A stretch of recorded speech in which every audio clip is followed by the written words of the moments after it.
these photos are so good. And I realized it's like, it's not helping them make money. Like, it's not what they wanted.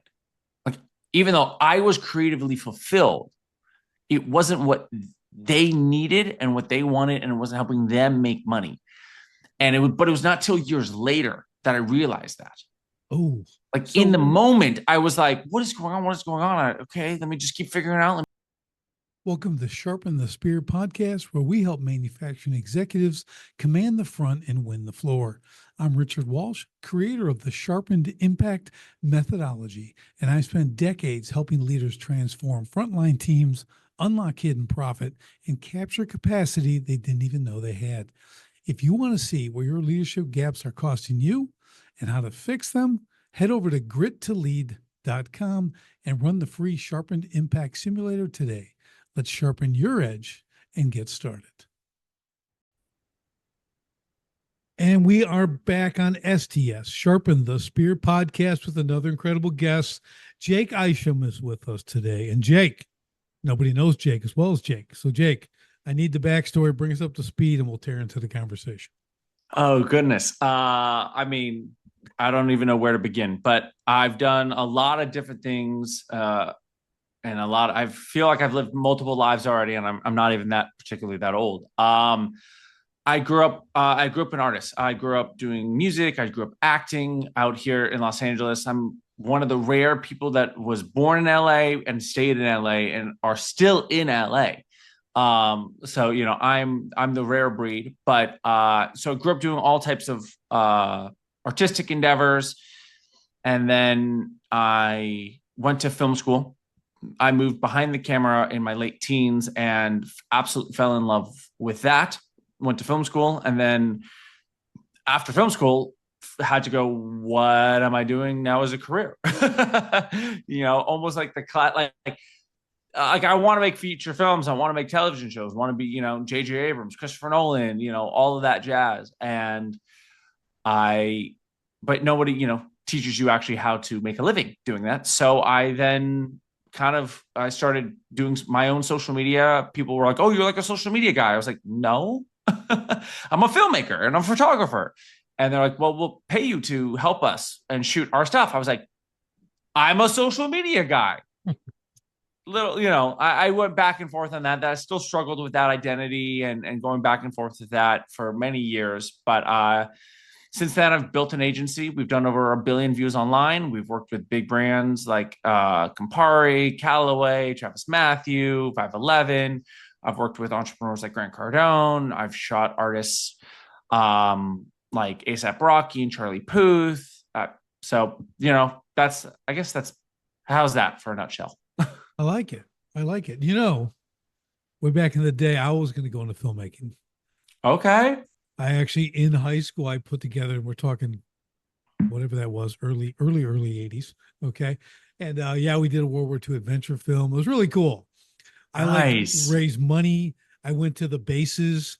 We recruited like the old planes. Like we did, it was really cool. Built miniatures. We were blowing up and everything else. It was a really cool story.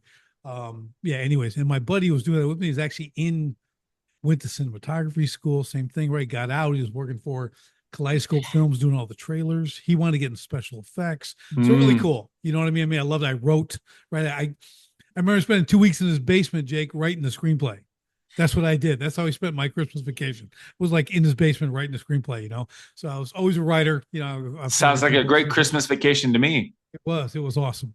But that was really cool. So, but I've always had kind of a love for that, never got to really do it because I went to the Marine Corps. I did a bunch of other stuff, in business, and I've been in business for 35 years doing different things. So a whole different thing, but I have a great appreciation for it. And I totally get the struggle, but I love that you found a way to still, I'm going to air quote, do it. Yeah. I know it's not, whatever Legends of the Fall or something, but it's like you're making like real money doing it.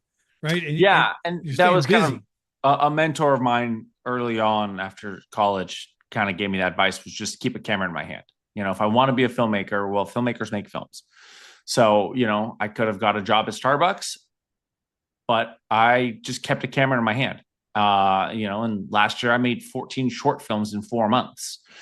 So, still very much pursuing the filmmaking, the photography, and working on that while still building this agency. You'll appreciate this. So we started in Super 8. That's Mm-hmm. seriously right. And they were like video was just starting to happen. So you're talking like 81, right? So 80, 81. And the cameras are huge, expensive. You have to like try to get it from the school. Can we borrow it? Then you point it at the sun, you ruin it, whatever. Like, so we did all that. But yeah, it was really interesting trying to make that happen. Today, you got this thing you carry around all the time that's almost as good, well, way better than what we had back then, right? So it's really interesting. There is an ease of application, right? Again, I know Yeah, it's a phone. I get it's not as good. I understand the levels of quality and everything else, but you have an ability. I mean, what do they say now, Jake? It's like this, we'll call it the generation. I'm not going to pick one specifically, but it's good. They say it's going to be the most well documented nothing in all history. Okay. It's like everything yeah, is filmed. It's just all goes on the scrap heap, right? So at least you have intention. You know what I mean? Like, and turn something into something. That's the other challenge, right? Actually take something and make it into something that could or sure. could not be something. Yeah, 100%. It's fun. It's what I love, and yeah. So take us kind of down the road with what you're doing now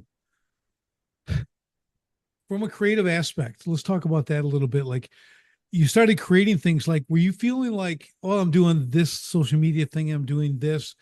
Did you feel like this really isn't creative? This is just editing? Or how did you really maintain some creativity, still produce, I'm gonna say, a product, Mhm. an experience or whatever that might be that's going to generate income for someone or sales or whatever that might be. What was that like for you? Yeah, so I mean it's definitely the balance, I mean that was partially what pushed me last year to make these 14 short films in 4 months was I was doing a lot of corporate work and I was feeling burnt out. And so my wife's an actress and a writer, and we just said screw it, let's just do it. And we in our first week of those 4 months, we actually shot 4 short films in a weekend in 48 hours. Now they're Now, all like 1 2 minute long, okay, but they're that's four different okay. stories and different locations, different characters, different like they're 4 individual ideas. And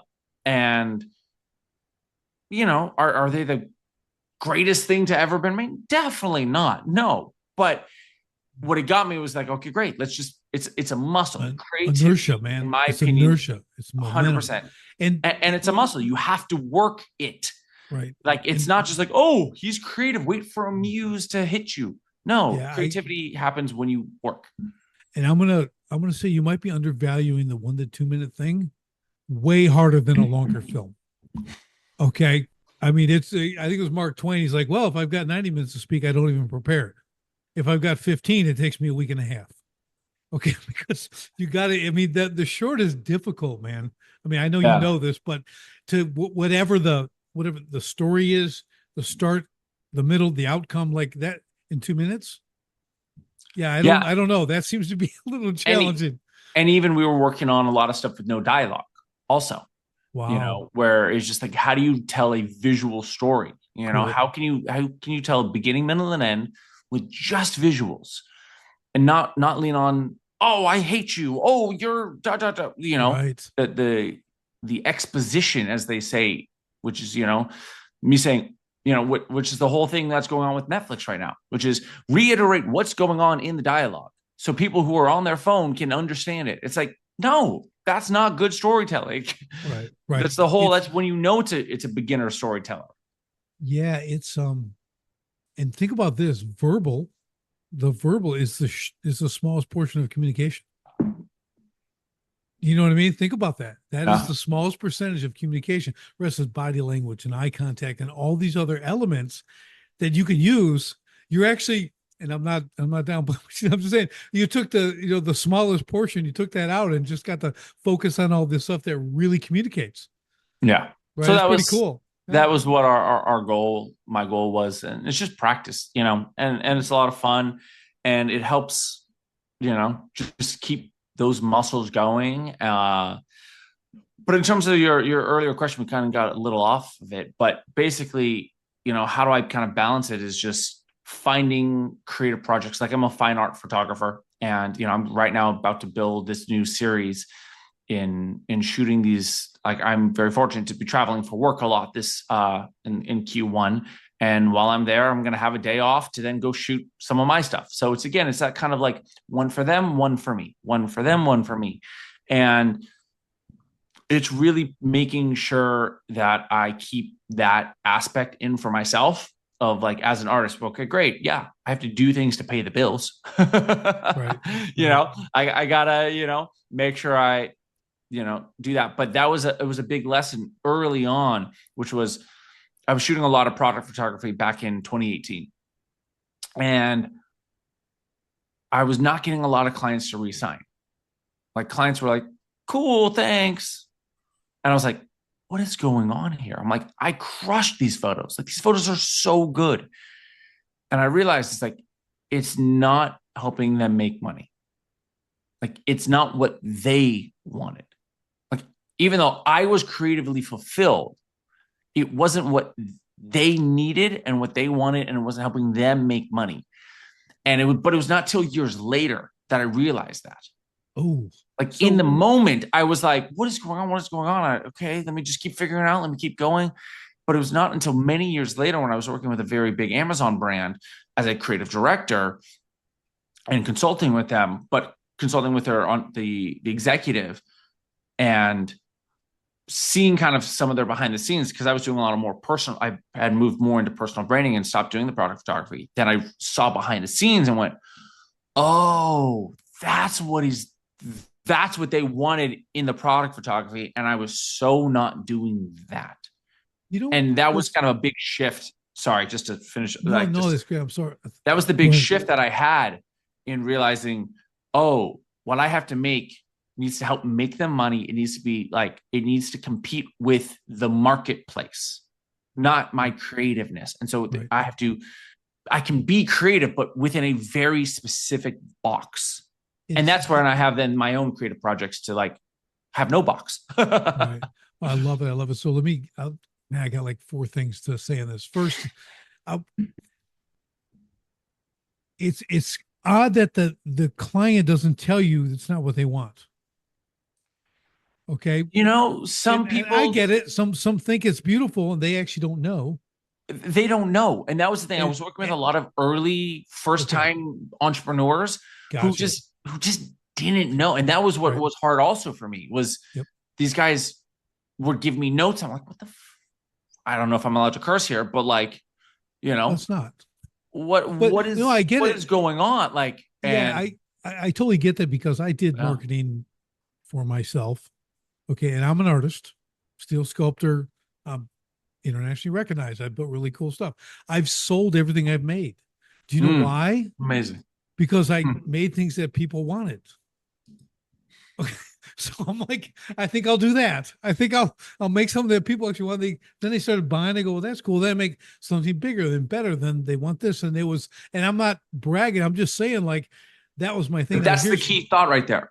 Right. Making something that people want. And so many artists don't do that. Right. But and just businesses in general. Yeah. But like, that's whether you're an artist or you're a business owner, like, is this something that people want? Right. So here's the part 2. So then I'd make these unbelievable, really unique benches, right? Like, oh, they're just one of a kind. Everything's one of a kind. I'm a one of a kind person. And then so people like want me to make that bench. I'm like, well, I can't. I already did it. I can't make another bench. And then I got kind of thinking, well, everyone wants these things. So I always told people this is back in 2000 and early 3, 4. So websites were kind of just up and coming. Okay. And e-commerce, forget about it. Like $41,000 for an e-commerce website. Okay. Back in like 04. Okay. And I paid it because, hey, I'm going to sell all these things I make. So I got them that I don't have made. I have to make them, right? Because I sell everything I make. right? One of a kind. So I get this thing up, and my wife still gives me a lot of crap on this, and this is 20 years or whatever it's been. It's like again, I look at it and it's like 41 grand. I'm like, okay, there's the bench, there's that, there's this. I'm looking at it, it's going, what? I don't do two of anything. I'm not making this stuff. I'm not going to make one of these again. Shut this site down. And I shut the site down like a week later because I was operating at a high level of stupid back then, Jake. So my wife, after avoiding her killing me, I'm like, well, I'm not going to do that. I only do one of them. I only do one. So that was my thing, right? So I understood that, right? But I also was like marketing my custom water features and how do you do that and how do you get the pictures, because pictures everything. So here's a little twist on that too. Like you come in and you get these unbelievable shots of my work, right? Because you're a great photographer, because I can't do it. You don't want to take pictures of anything. Okay. I can't draw. I can't take pictures.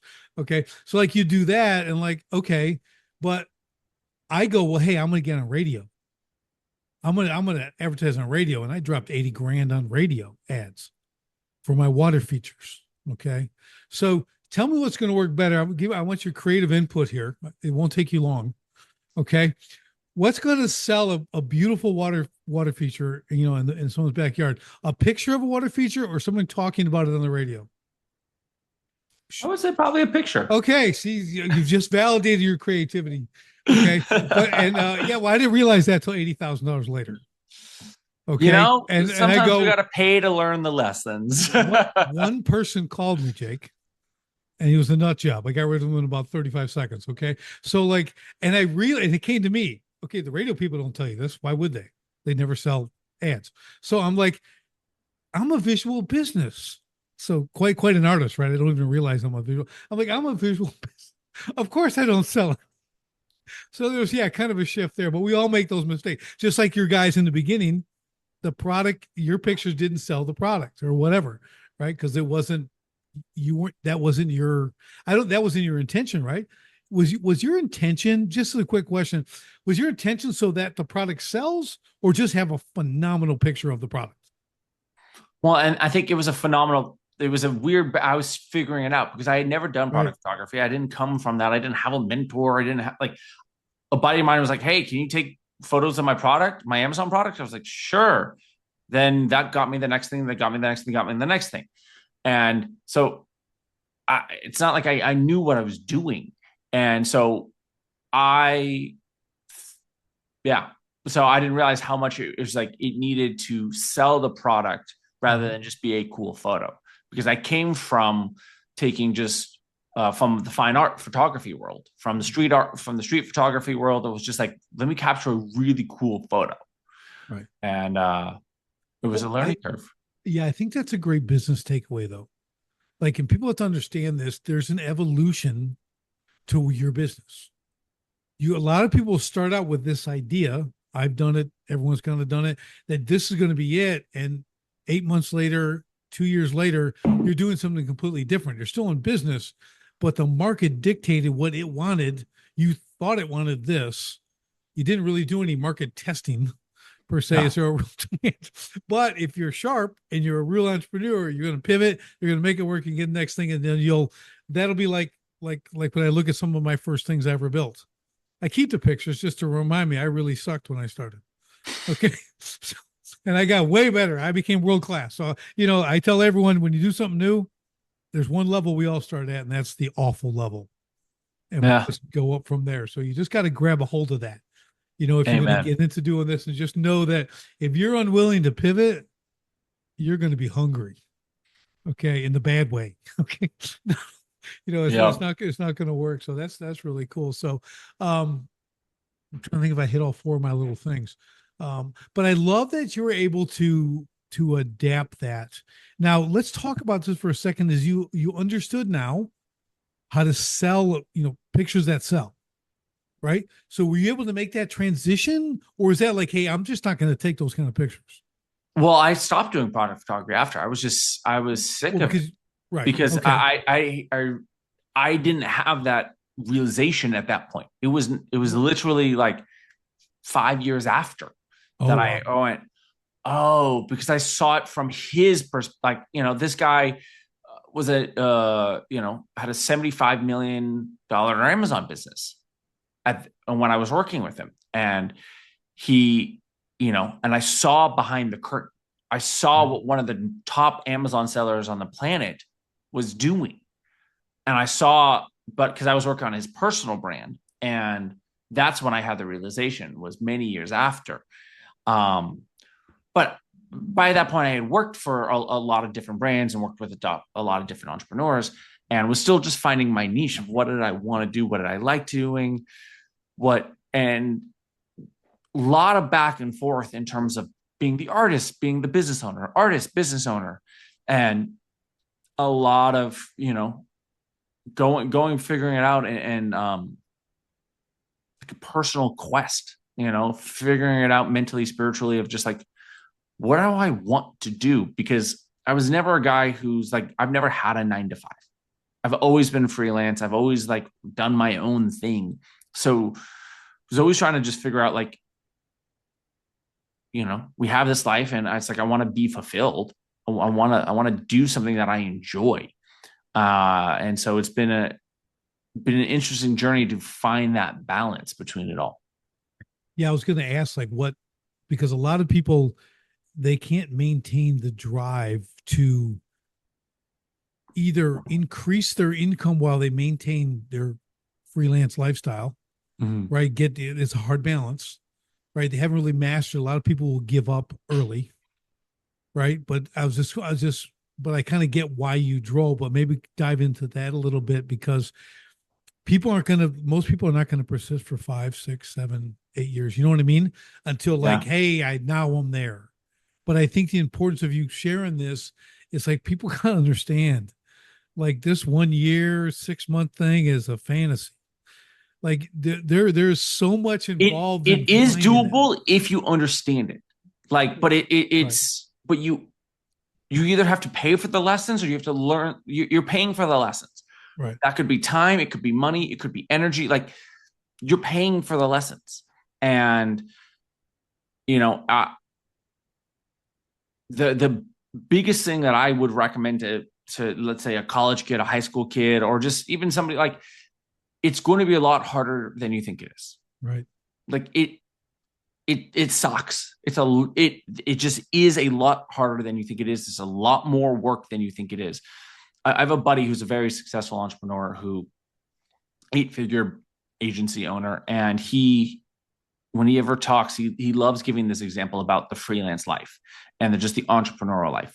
He gives the example of a car mechanic, top car mechanic in the shop, you know, crushes everybody, understands cars like nobody's business, but sees the owner and sees how much more money the owner is making, and gets a little jealous, and is like, well, screw this guy. I'm going to open up my own shop. He can't do without me.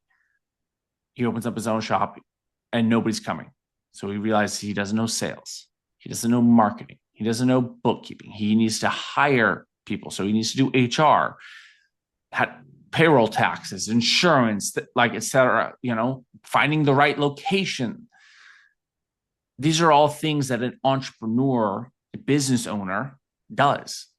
Is not just the technical production side of whatever that product is, of the making of it, the sourcing of it, the delivery of it, however you want to look at it. And I talk to a lot of artists, and I try to mentor as many artists as I can. And the first thing I say is, like, you are an entrepreneur. You're not an artist. You're an entrepreneur. You're a business owner. Your business is your art. And you have to get out of this mindset of like, I am just an artist. I just want to make art. Ha ha ha ha ha. Because it's so not true. Like, if you want to make art and make a living out of it, it's a business. If you want to make art and just have fun with it, that's a hobby. Neither is right, neither is wrong. But if you want to just paint and just be creatively fulfilled, then that's beautiful, and that's a hobby. But don't worry about selling it. But if you want to sell paintings and make any money out of it, this becomes a job. And you have to look at it like a job. Okay, great. I have to get into marketing. Like, my family, my brother and my dad are both in the music industry. And we were just having a conversation literally yesterday about this, of like being an independent artist these days. And it's like, you are the record label. Yep. You have to do the marketing. It's like, where it's like, oh, all these musicians now have to be TikTok creators and videographers and website designers. Yeah, because that's Yep. what a record label does. Yep. That's what you are literally giving up all of this money to do. Now, you can do it now. You don't have to have a record label, Right. but you still have to do it. Somebody has to do it. Yep. I did that with, like now I've got best-selling books out. You couldn't back in my day, like to get an article in a magazine was the biggest accomplishment of your life. I mean, you publishers, a book, a get someone published a book. Are you kidding me? Now you can self-publish, do all this stuff. I got books you can, order on demand. I can buy 100 of them, whatever. I mean, it's like, I literally did a 12-page full color, like write up I did. It cost me more. Okay. It cost me twice as much to have that printed on regular paper than my book costs to have printed. Okay. So I'm like, there's some great things out there, but we have the ability now to do this stuff. So you're saying like, yeah, Yeah. you got to do it, but you used to not be able to do that.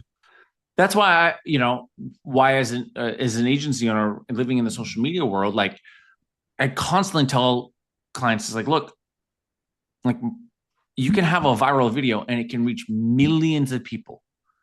Do you know what that would cost in traditional advertising? Even right now, what that would cost to get 1 million views on Facebook, Meta, YouTube, what you would pay to run an ad to do that. You can do that for literally free with your phone. Right. All you have to do is shoot the video and post it. It just comes down to being creative and figuring out the right thing, like knowing the technology of how to do it. Right. Now, and then there's the next step, which is the business part. How do you monetize that? Okay, I got 5 million people viewed my video. Like now you got to go, okay, well, everyone thinks you're all like someone just threw money at you. It's like, well, no, you have to monetize that. Okay, I got this. So like, what do you do with that? Well, it's understanding. That's where it's like, again, that entrepreneur understanding business. Right. And okay, great. There's attention, but like, for example, I had a video that's gone over 10 million views. You want to know how much money that made me and how it helped my business? Zero. Been there. Because it was about my dog. Right. It was about my dog. My dog was being a goofball, and I posted it, and it went viral. Did your dog clean up? Did the dog clean up? Does it have a savings account? I could have become a massive dog influencer. That's right. I had zero interest in being a dog influencer. Right. And I say that from the standpoint of like, I'm a big proponent of like, be on brand. If you're going to post something, it has to be on brand. What does on brand mean? It means the message is related to your business. Like I work with a lot of B2B entrepreneurs. And the biggest thing I tell them is like, look, if your video had 1,000 views and had 1% of those views reach out and book a call, you couldn't handle 10 new clients right now. Most B2B small business owners couldn't handle 10 new onboarding clients right now. They couldn't. So it's like, don't worry about 1 million views.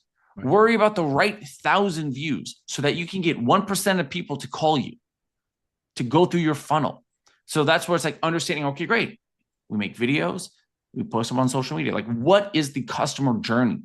They're going to go to a link on your profile. Well, they're going to go to your profile, or they're going to go to a link in the description. Let's make sure that there's the right link. Like, great. Make sure that page is optimized so that it's an easy journey through. Great. Do we have emails set up? Great. Do we have a phone call set up or a Calendly set up for a call or whatever? Like, make sure the journey is smooth and easy. If it's difficult for somebody to call you to, hire you, they're never going to hire you. That's right. It can't ease of compliance. That's how I put it. Everything you do has to be ease of compliance. People, it can't be effort, man. One broken link and they're going for effort. Mm-hmm. They're never. I always tell people when someone calls you, and whatever you want to call a call today can be clicking a link, right? That can be the same thing as dialing your phone number. They're never more interested than at that point. There was a study done, which was if you were able to, like, if people were to opt in and you were to call them within 5 minutes, you would make like 300% more. I don't know the exact numbers, so don't, that's not, but it's, the sentiment is correct. Basically, if you were to call within like 2 to 5 minutes of them opting into to whatever form and actually get them, like your close rate spikes exponentially. And I heard a story about like an entrepreneur who literally pays somebody like $80,000 a year to literally just be ready there, for the notification and be like, "Hello, I saw you just opted in. How did like?" That's all that person does, is just wait by the computer, wait for the notification, and then call them right away. I did that with a client, Jake, and they said, "Okay, you got someone in the office 9 to 5. They're answering the phone. Great. They're setting appointments, doing all that." I said, "What about all the rest of the time?" Well, What it's like about five tonight? voicemail or whatever. And I went, "Okay, well, let's run some numbers." Okay, so your average job price is $3,000. He's a tree guy. Okay, so you know when trees fall in houses, never when you want them to. Okay. So it's like Very true. middle of the night, midnight storm, whatever. So again, never more interested in the moment they call. So I'm like, you have to answer the phone at night. And we did the numbers by not doing it. Okay. And we were moving this towards an AI answering agent. Okay. So really, like, we're going to automate this. We calculated, okay, in conservative numbers, he's leaving $80,000 a month on the table. A month? A month. No, I'm not kidding. Calls I come mean, in all the time, right? that's another $1 million a year right Right. there. Without I'm like, sure you can hire somebody for a right. hundred thousand dollars to do the night shift, Exactly. Or get AI, whatever you're going to do. It's like, or you AI, which can't, is right. I a mean, you tenth of the call Ruby, price. get call Ruby, they'll answer. I mean, you could train anyone for that, right? Like, that's the whole idea. It's like, you're thinking like voicemail is, it's like, it's an insult. Yeah. Okay. Someone getting voicemail when they call a company is an insult, or it's antiquated to the point where, like, I'm not going to have this. I had a guy, I had a roofing business, right? So we do all this stuff, and I got the really cool presentations. And this guy showed me another roofer's estimate, Jake, and this was like, I don't know, 8 years ago, maybe 7, 8 years ago. It literally was typed with a typewriter, like the ink, like on his thing. And I'm like, oh my gosh, like it's a typewriter, like this. I go, okay, he's got quite a niche. Like, I don't Oh my know, God. it was, it's just that kind of stuff where people they don't kind of, they're not really understanding their clients. I think that's a big part of it. Like, you're big on messaging, right? Because you're Yeah. creating visual and all this stuff. So, but you can't message someone who's not listening, Yeah. right? So you got to know how to speak to those people to get that attention, which is the biggest challenge, right? And someone who's a creative like you, whether it's video or pictures, like, that's got to work. Do you know what I mean? It's like that. You have seconds, Yeah. to get people to keep watching. I mean, I'll watch a video on YouTube occasionally, right? In the morning. That commercial comes up, it pops on because I don't have like the what are the premium thing. I just watch the yellow line go till I can hit skip. Yeah. But I don't hear what they're saying. I just watch the yellow line so I can get back to my video. You know what I mean? So Yeah. it's just But also interesting. at the same time, that video's got to be good enough for you to even like, watch through those 5 seconds rather than, That's right. okay, I'm kind of done with this video anyways. And the Like, it's ones that on both work, sides. right? But they work because people are doing them, right? Yeah. You hit the right thing, lose 20 pounds, do whatever it is. But I get it, right? So it's really it's super intentional when you're creating this stuff. And I've struggled, like, I stopped doing any of that stuff because I think I'm so odd, Jake. Like, I can't think like regular people. I can't deliver. I can't set the hook. Okay. It's like someone else has It's to just, do that. You know what I mean? I'm not saying it can't be done. yeah. I'm saying that I'm not the guy to do it. I've learned, like, Sure. you're talking to like one out of like 10 million people. Okay. That a business does not make. Okay. So it's like, I guess someone else who's a little more dialed in, people want what I have. I just don't know how to sometimes to communicate it, from a That marketing just comes, standpoint. with practice. To be honest, like, I just want to just, kind of dispel that myth, if I may, is, I think any skill is learnable. It's just a willingness to learn the skill. I've seen this with so many people that I work with. Is I have a great example of, to be honest, is my father's a client of mine, and for years I was like, Dad, you got to do social. Dad, you got to do social. Dad, you got to do social.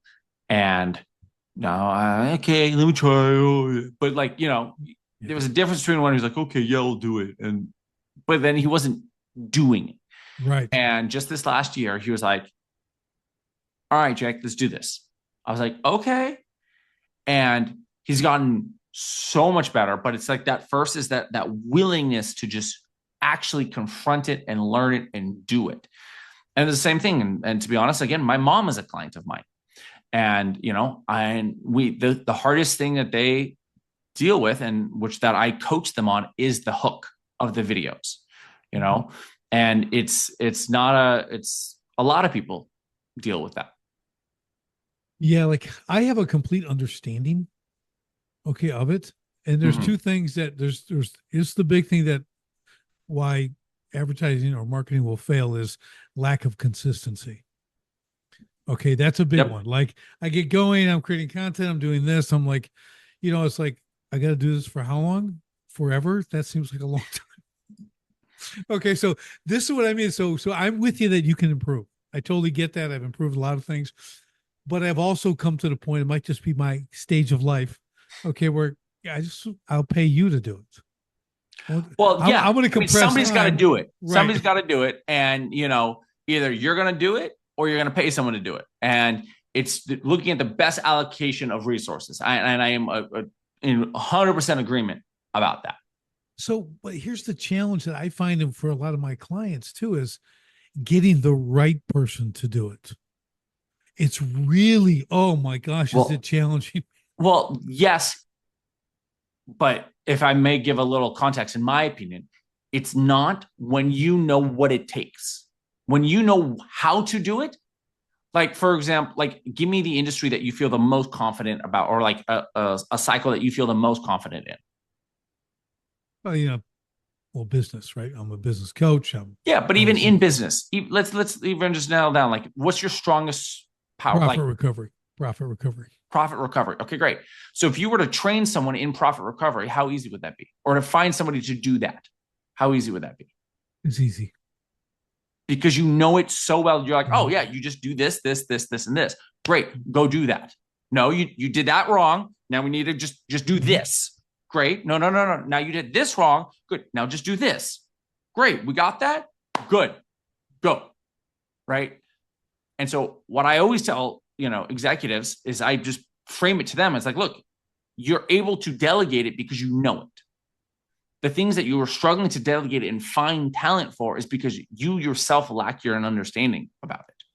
And if you knew it well, you'd easily be able to hire, train, and delegate these cycles because you know it so well.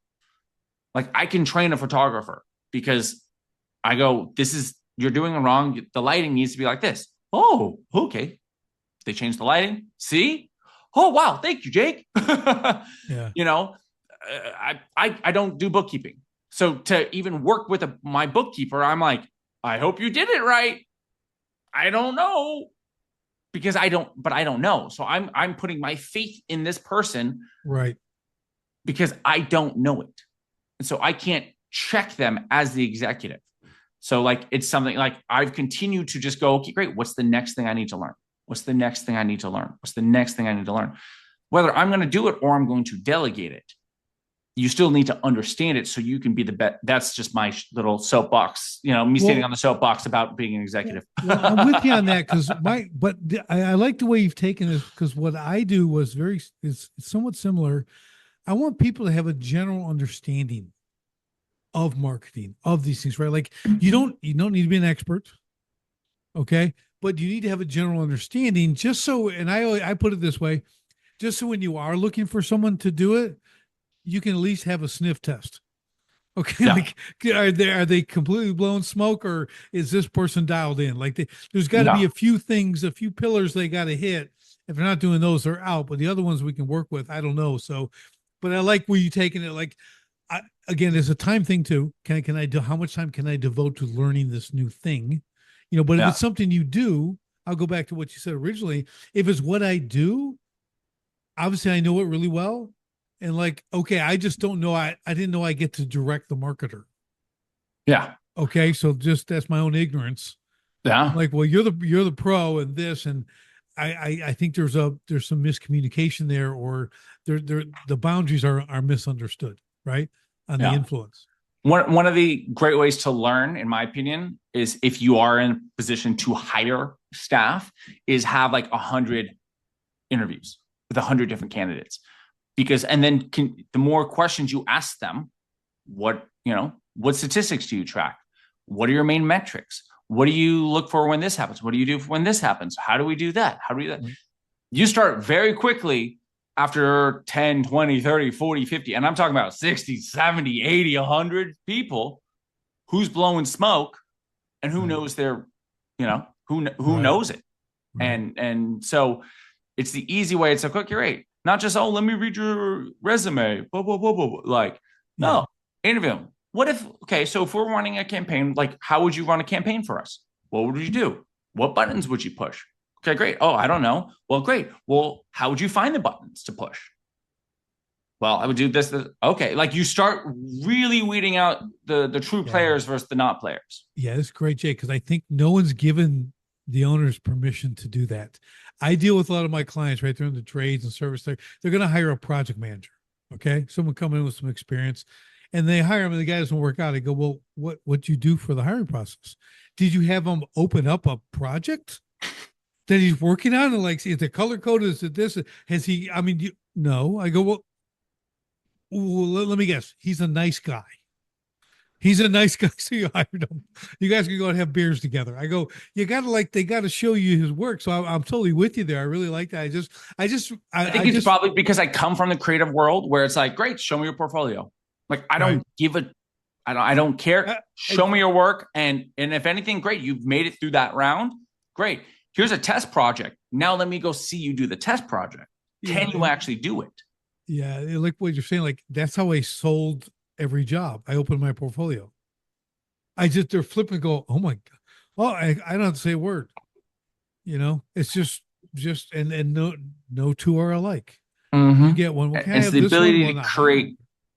That's the thing is where people, and it's been the hard lesson that I've had to learn over the years, and I'm still consistently learning it, which is you have to do great work. Yes. Great Amen. work speaks for itself. Adequate Right. work does not. Nope. Adequate work, You compete good on work, price. You're you only have competing to on price. sell. Yep. Great work, you do not have to sell. That's it. And but the level of what people think is great is so misestimated. Yep. And yeah. I'm just there. I cannot stress it enough because it's even for myself of like the level of what it takes to be great. It is so much work. You hear the stories of Kobe Bryant, Michael Jordan, just the amount of work they put in. That's what it takes. Like it right. is that. Yeah, I just. Well, it's the same thing. Just building a business. Okay, when you're saying be great, my basic philosophy is always deliver more value than you're being paid for. Yeah, that's how you win every time. Okay, you give more than you're being paid for. Okay, because that level is appreciated at higher levels. Of course, you're great at what you do. I mean, no one could touch me on myself. Best in the country doing all that stuff. It's like if I rolled up and there was some other guy, some other company, and they're walking out the door, and I roll up, I get out. Their heads just go down. They go, "We're not getting this job." yeah. Okay, I mean, it's just that's what I wanted, right? I just want my mere presence to make people sad. Okay. Like the competition is just to crawl away. Just you go away. You're pounding a day, guys, go away. Okay. So, and unless they couldn't afford me, then that's the only reason I wouldn't get the job. But you're right. It really was. And mine came back to, but even if they can't afford you because you're so great, they will figure out the money. Like that's what I found. But again, only when you're so great right. would they like, you look at, look at baseball right now. Like I'm not even a big baseball guy, but like you look at what the Dodgers are doing. They are figuring out like they will pay somebody whatever money They need to be great. You know, like I think, they are willing to figure out the money because they are great. yeah. And I remember I watched a documentary on Elway from I haven't Denver, seen that one yet. and it's really good. So he's in it, but they're going back to the old film, in the 80s, 90s, like he got a $5 million contract. No one's worth $5 million, right? So yeah, it's funny hearing no one's worth $5 million. All this stuff, like these guys are getting like 50 million now. Oh, at It's like least, yeah, it's just 100, unbelievable, 120 million. right? It's, Like, it's unbelievable. Like, and they were complaining about like 5 million, but you see what that was, and I recommend you. I'm not a big sports guy at all. I don't even watch football, right? I know it, but I love the documentaries that like yeah, Netflix is coming out and stuff like that, man, because you're you're seeing the whole story. yeah. And I think what no one ever sees is the beginning and Well, people all don't that stuff. like it's the cliche, but it's like, it's the stuff you do that nobody sees is what sets you apart, That's it. you know. And as I keep getting older and I keep doing this more, it's annoying, but it's so true, Yeah. Well, And it's like, wow, why am I working so hard? And I have to remember the story of bamboo trees. You plant them, you don't see anything for 5 years, and then boom, there's a force. there's a forest. Like, and it's like, okay, great, be that bamboo tree, just keep working, just keep going. And Well, that's what I tell people. I mean, I'm out. It's 7 degrees outside. I'm welding. I got my welding mask on. I'm torching. I got big gloves. I mean, I have to stop every 10 minutes and put my helmet in the car by the heat because it froze up and stopped. It was an electronic mask. Do that, come back, and I'm doing that. I'm cutting thousands of pieces of steel to weld side by side to create bark on this giant tree that I'm making, right? One day I'm working, I'm cutting and cutting, and a guy pulls up in the truck. I had like a construction yard, but the other guys were there, and he's like honking the horn. I finally look up, and I got the glass on. He's pointing at my whole jacket's on fire. Okay, the whole thing's like burning. I'm like, you're like, oh yeah, oh, it's kind and of actually, it's nice, it's a yeah, little I just kind warm. of patted it out and said thanks from back to cutting steel. You know what I mean? It was just day after day, all day, dark to dark. Whatever it took, get the lights out, make this stuff, and for a show. For an Yeah, 8 day show, and like, so I get it, but no one saw that, right? They don't understand I'm yeah. doing all that. I'm building a 28-foot tall They just giant see net. the show. They just see that and go, Just that's go, amazing, wow. which is good. Okay. If they want to write a check because they saw that, I'm good. Okay. I know what I put into it though. I did a 4 foot, well, it was about 4x4. I did a coral reef out of steel. I mean, all the Wow. textures, all the corals, all stick, not even wire feed. I spent 300 hours making this thing. Okay. I came back from Bonaire scuba diving. I'm like, I got to do a coral reef. So I made I still have it. It's my favorite piece of work ever. Right. But I had to stop because I had to do other stuff. You know what I Yeah. mean? I'm like, I plan to jump on there. But sometimes we get into those things, the hours that are in that. My son was asking me the other day, he goes, how many hours was that? He goes, what do you think you could get for that? I go, I don't know. You see, you could get like 30 grand. I go, I don't know. You can get anything if someone wants it bad enough. It's Yeah. whatever, but it's spectacular. I don't think I want to let it go just yet. I'll hand it down Yeah. to you guys when I check out. You can dump it, okay? But don't hurt my feelings now, okay? I really like this thing, but it's just it's Oh, that kind of stuff. It's time in the game, like you said. It's all those miserable hours, okay, that are just work and training and getting better and screwing stuff up and making things and then coming out on the other end. It's really it's that something. willing to be patient on the journey. And, I was just talking about it with my wife last night, actually, where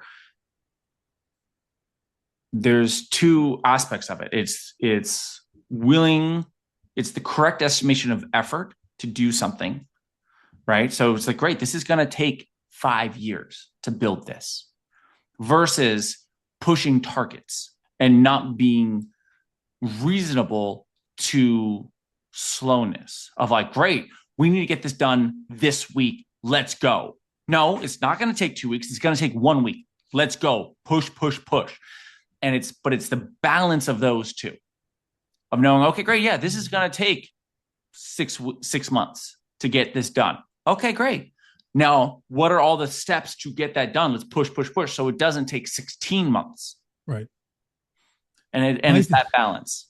I call myself a pressure guy. Okay, so I get a commission for a sculpture. Okay, I said, well, when would you like it done?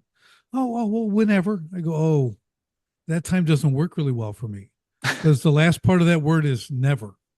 Whenever, it's never. Okay, I'm not really. You got to give me because if it's I like love, I it, love, oh my do God. do Richard, it, I'm going to steal it. I'm please stealing it. do, I please do. love But that. that is an original from me, as far as I know. But I'm like, if it's Saturday and you tell me you need it Tuesday, I Right. like that. It'll be done. Yeah. So I had this woman. She commissioned this really cool sign for a boutique in Chicago downtown, and it's going to hang over the sidewalk, be kinetic and move and look like a giant kind of tree plant that holds her whole oval. I mean, yeah, in my mind, it's going to be spectacular. So she asked me, "You're going to love this, Jake." Well, I need to come see it when it's halfway finished. I went, "Oh, yeah, that I don't do that." Okay, like no one's peeking under the cover. You know what I mean? Like when I'm working, she's like, "Well, I really need to." I go, "Okay, well, if you insist." So she was coming out on a Saturday. I took a 14-inch diameter steel pipe about 4 feet long. I welded a 20-foot 1-inch solid round bar that was bent a little bit. I welded it to the side of it and I left it in the dirt at my yard. I said, "Yeah, it's ready. Come take a look." I got this voicemail from her, Jake. "I am so disappointed. This is what I expect. I'm paying all this money, blah, blah." And she goes on for 3, 4 minutes on the voicemail, whatever. I'm like, whatever. The next week, okay, the thing is finished. I mean, it's like, because I do it and I have to go, it took me all day and all Sunday just to install it at her place, right? So Monday, here's the new voicemail. "You're the master. I've never seen anything so beautiful in my whole." I'm like, I want to play the other voicemail. Okay. From a week ago. I'm like, just let me work. You'll see at the end, it'll be awesome. Yep. There's I no learned a hard lesson was never show a client a V1 because they don't never. know it. They don't know. Don't. So, I've learned that lesson the hard way a couple of times, unfortunately. so here's another quick one, right? So the Shed Aquarium, John G. Shed Aquarium in Chicago, right? They commissioned me for this big piece, right? They want me to do this piece for them. It's going to be Michigan Avenue for this Amazon Rising project. I'm like, okay. So the designer kind of knew me and see my stuff. He goes, "Well, they need a picture. They need you to draw a picture." I go, "Oh yeah, dude, I don't draw. Like a 4-year-old draws better. I do. I can't." He goes, "Just it's okay. Just draw." So I'm like, okay. So I like drew what I kind of was gonna make. I thought like it was like it should have been in crayon. Crayon would have been better than using the pencil. So whatever. I get the commission. I do this thing. It's the biggest hit ever. The whole thing, right? I talked to the designer later, like I don't know, it was 6, 8 months after the whole thing was over. He goes, "Oh, I forgot to tell you, we had the whole committee there, and we're choosing the finals, and you're in there, and we passed your picture around." And everyone's like, "You're kidding? You're gonna pay this guy? You're gonna have this guy? You got to see his work. You really." So he really went to bat for me, but it was that like I never draw. I don't draw for anyone. Yeah. And here's the That's thing, not like, what. That's not your skill set. right. And I'm like, I build these water features. They go, "Well, can you give me a drawing?" I go, "No." And they go, "Why not?" So I had to learn a cooler denial. You know what I did? I go, "Because the rocks tell me what to do." So my bow was It's like, a "I don't very know art. till they It's a come." very artist Right, line. right. I say it worked every time because the rocks tell me what to do. So I don't know till they get here. But you see my portfolio, right? None of them got a picture either. Okay, and look at that. So that was how I got around. Yeah, I don't draw stickmen. Even those don't look good. Okay, so that's how it is. But yeah, it's awesome. But art's a art's a it's a great topic. Art business. I think like when you touched on it earlier, like you have to treat it like a business if you don't want it to be a hobby. I mean, I know that's like Captain Yeah. Obvious, but like I built things But because so many artists don't do that, and right, that's the biggest thing. Is like, look, like neither either is fine. But if you want to make it a career, it has to be a career, yeah, right, and it's a business. And so, okay, great. You have to learn. Like that was the biggest lesson I learned after college. Was okay, great. How do I be a filmmaker? Well, I need to be in the business of making films. Oh, right, and it's a whole nother game if you really look at that. And like there are different ways of doing it. Like you can go work for somebody or work in the industry of like, okay, great, you want to be a painter, I mean, filmmaker is a great example where it's like, great, you can work on a film set. But if you want to be a director, you have to understand, like there are certain more executive positions where you need to understand the business of it because you're running your business. Like if you want to be the artist, you are the business owner. Your product is just you, and your creativity, but it's a business. Right. Right. Yeah. We could spend another hour talking about pricing and everything else, right? Because it's you, you're paying for me, and I'm Yeah. this guy, and I can charge this because no one can do it but me. Right. Or you could get a broker who can sell your stuff. Now But that's a salesman. Now exactly. you're hiring a sale, an Exactly. agent, a manager. Those That's are right. just salesmen, and And you you better pay them pay a attention. commission. And you better pay attention. Okay, to what they're selling, what they're selling to, and for how much. Because you're Yeah. gonna find when you're gonna play the artist and stay in the garage making stuff. Because I would have loved to just make stuff, open the door, throw it out, close the door, go back to work, and let someone else sell it. That would have been a dream job. But it doesn't work that way. I'd be building something, said, and I would sell the sculpture. It would be really cooler if I built this. Oh, you can do. Yeah, I'm going to put a steel tree in the center of the pond that actually rains from the branches. You can do that. I can do anything. Okay. And for you and for this, but yeah, and I did it, and it was amazing. Right. When I combine the two, Jake, it's like this is just an extension. It's another income stream in my business of custom water features. And it's a really lucrative one. Because you start getting that, because then people see it, right? Then you do your own and do the different things. So it was really a fun journey for me to be able to have the creative outlet of both building ponds and doing the steel work and Mhm. make money, right? Yeah. So, and like if you get to the point where you're able to do what you really love and make a really good living, that's success, Yeah. to me. I love it. I love it. I love it too, Jake, man. This has been a lot of fun. I know we didn't really know where we're going to go with this, but hey, we got somewhere. Okay. And we Yeah. did it. So it's really good. But, give us some final takeaways just to wrap this up. Okay. Just on your experience. You've done quite a bit. You've done a lot of stuff in your few years you've been around. Okay. But you kind of really got your stride going. So just kind of put a bow on this for us with a few final thoughts.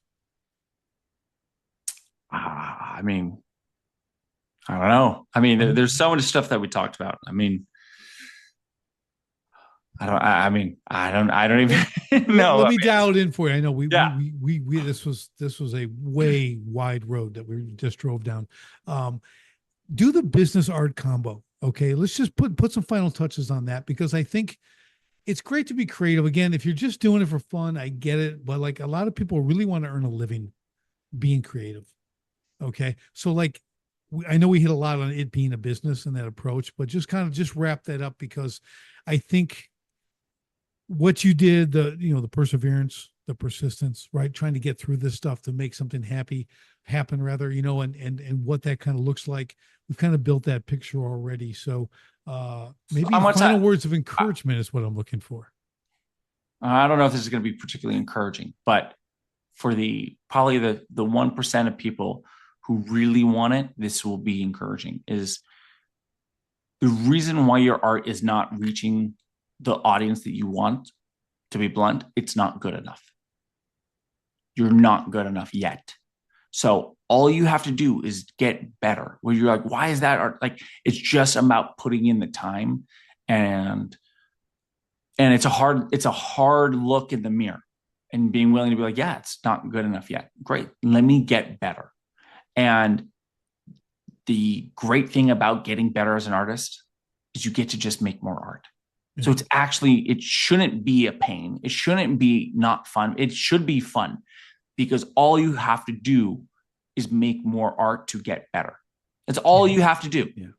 And once you're good enough and you're actually great, the art sells itself.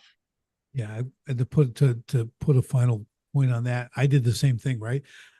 People are buying my stuff. It's really cool. But I got to a point, I was in this big show at Navy Pier in Chicago, and one of my clients walks through and he's coming through. He's looking at myself. He goes, man, you've really evolved. The simplicity in your work now, because before it was a little more complex and there was more to it. He goes, you've just captured this elegance so simply. I mean, the way I can't even describe it like he did. And I'm like, dude, they're like 180,000 people came by and looked, and that's the only one I remember. What he said about that, I'm like, dude, that's really cool, because I did. You're right. This took, knowing when to stop, knowing when enough is enough, and that whole thing. So you're totally right. And that just took doing. Sometimes doing less. Yeah, to make it look better, work with less. So yeah, great tip. Great tip. Awesome stuff. I So I'll tell appreciate you it. what, Jake, this has been a blast. Appreciate all the time, man. You've done some incredible stuff. I appreciate you sharing with the audience, as always. And for everyone else, we'll see you on the next STS podcast. Thanks for joining me on the Sharpen the Spear podcast. If you're a manufacturing executive and you're serious about unlocking hidden profit, improving frontline leadership, and taking control of your floor, go to grit2lead.com right now. Run the free Sharpened Impact Simulator and discover your biggest opportunities are hiding. Don't leave millions on the table. Sharpen your spear, lead from the front, and win the floor. Until next time, stay sharp.